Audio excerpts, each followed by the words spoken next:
Friends, তোমরা সবাই কেমন আছো? আশা করি ভালো আছো। আমার চ্যানেল সুমিত্রা দাসে তোমাদের স্বাগত। তো দেখো, সকাল সকাল আজকে আমি কি বানিয়েছি। ব্রেকফাস্টে করেছিলাম হচ্ছে ডিম টোস্ট। যেহেতু বর্মশাই ডিউটি যাবে খেতে, এই জন্য ডিম টোস্টই করে দিলাম এখন। আর মেয়েকে দিয়ে দিয়েছিলাম দুধ কর্নফ্লেক্স। তো দেখো, সোনামাকে জিজ্ঞেস করছিলাম যে তোমার ভালো লাগে, তো বলছিল হ্যাঁ আমার খুব ভালো লাগে। তো সোনামা খেয়ে নিক, আর এখান দিয়ে আমরা এখন ডিম টোস্টটা খেয়ে নেবো। আর তারপরে দেখো বর্মশাই মেয়েকে আদর করে চলে যাচ্ছিলো ডিউটিতে। যেহেতু বর্মশাই ডিউটি আছে, আর সোনামা দেখো মন খারাপ হয়ে গেছিলো যেহেতু ওর পাপা ডিউটি যাচ্ছে। কিন্তু দেখো বারবার তাই বলছিল যে আমি তাড়াতাড়ি চলে আসবো, তাড়াতাড়ি চলে আসবো, কিন্তু তারপরেও সোনামা কান্না করছিল। দেখো এবার কী করবে, ডিউটিতে যেতেই হবে পাপাকে, সে তো কিছু করার নেই। আর চলো তোমাদেরকে একবার দেখাই রুমটা আমার, মানে আমার ছোট্ট কোয়ার্টারটা। দেখো, আর যেহেতু এখন শীতকাল তাই নিচে এই কার্পেটটা পেতে রেখেছিলাম, মানে পাতাই ছিল, বর্মশাই আগেই আর কি কিনে পেতে রেখে দিয়েছিল। আর চলো তোমাদেরকে আমি একটু দেখাচ্ছি। তো আমি আসার আগে বর্মশাই এইসব জিনিসগুলো কিনে রেখেছিল। যেহেতু আমার বাড়িতে আর কি মিক্সিটা নিয়ে যাব, তো এই জন্য আমার আর কি মিক্সিটা আগেভাগে কিনে রেখেছে। আর এই জিনিসগুলো যেহেতু আমি এসেছি রান্নাবান্না করবো, তো লাগবে বলে, তাই এখানের জন্য এই জিনিসগুলো কেনা হয়েছে।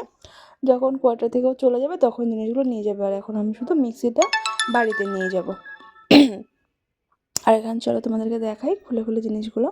তো দেখো, একটা বাটি নিয়েছি। এবার মানে খাবারটা আর কি গরম থাকবে। আর যে প্রেশার কুকার, মানে ভাত টাত রান্না করার জন্য নিয়েছিলাম, আর নেওয়া হয়েছে আর কি। এগুলো সব আর কি আমাকে ফোন করে দেখিয়েছিল কোনটা কোনটা নেবে বলে। তো আমি সব কিছুই আমি দেখে পছন্দ করে এগুলো সব কিনতে বলেছিলাম।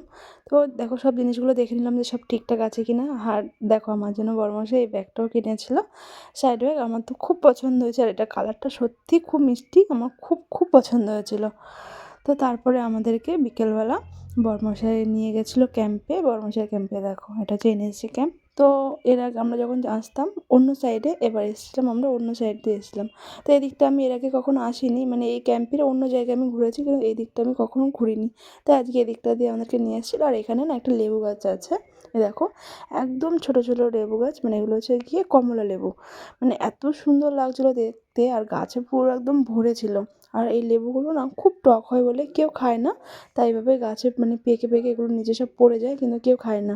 আর দেখো সোনামাও লেবু দেখে দেখো একটা একটা টুকুস টুকুস করে সব ছিঁড়ছিল, আর সাথে আমিও ছিঁড়েছি, আমি অনেক কটা ছিঁড়েছিলাম খাবো বলে, কিন্তু মানে ভেবেছিলাম যে খেতে পারবো, পরে খেতে পারিনি। আর দেখো মেয়েকে তারপরে আমাদেরকে জিমে নিয়ে এসেছিলো। আর সোনামা তো দেখো জিমে এসে, সোনামা দেখো জিমে এসে তো সেই মজা। আর আমারও সত্যি কথা জিমে আসতে খুব ভালোই লাগে। আর যেহেতু আজকে জিম পুরো ফাঁকাই ছিল, আর এর আগেরবারও আমি এসেছিলাম, তো ভাবলাম আমি একটুখানি ব্যায়াম করি, যেহেতু শীতকাল ছিল, তো একটুখানি ব্যায়াম করা দেবে, শরীরটা একটু গরম ছিল, ভালোই লাগছিলো। আর দেখো আমার মেয়ে তো এখানে এবার খেলতে শুরু করেছে বল নিয়ে। আর তারপর সন্ধ্যাবেলা দেখো বড়মশাইকে বলেছিলাম বাদাম নিয়ে আসতে, আর বড়মশাই কী করেছে, একদম পুরো খোসা শুদ্ধ বাদাম নিয়ে এসছে। তো এই জন্য আমি একটুখানি ঝগড়া করছিলাম বড়মশাইয়ের সাথে যে কেন খোসা শুদ্ধ বাদাম নিয়ে এসছো।